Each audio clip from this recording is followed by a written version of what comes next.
Ата-ана мейіріміне қанбаған адамның 6 белгісі. Бірінші, әңгімені өзгеге бұрады. Ол тамаша тыңдаушы, қолдайды, тыныштандырады, айтқанның бәріне құлақ түреді.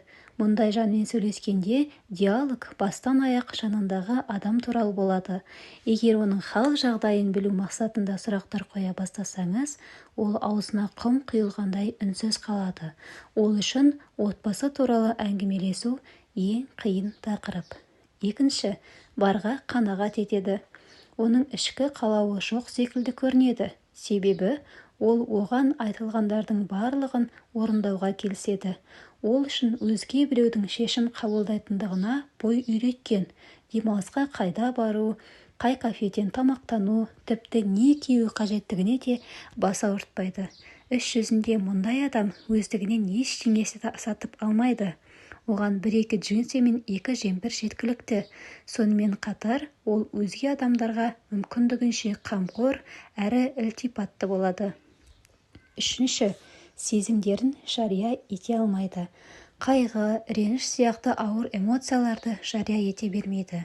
Дос жарандарына эмоцияларын жайып салу арқылы қолайсыздық әкелетіндігіне қысылатындай көрінеді. Мұндай дос бар адамдарға қарым-қатынаста барынша сыпайылық қажет болады.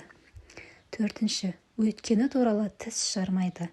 Ол сырт көзге робот сияқты көрінеді. Себебі, оның тарапынан балалық шақтағы тәтті әңгімелер мен мектеп қабырғасындағы бауырластық туралы әсерлі естеліктер айтылмайды. Ол балалық шағын мүлдем жадынан өшіріп тастаған сияқты. Бұл тақырыпқа қайта оралғысы келмейді. Сондай-ақ, ол өзінің эмоциялар мен ағымындағы оқиғалардан алған әсерінде ашық бөлісе алмайды. Мұндай адам бастапқыда өзгелерді өзіне тартады, ал кейіннен тіпті шеттетуі де мүмкін. Бесінші, дау жанжалдан қашады.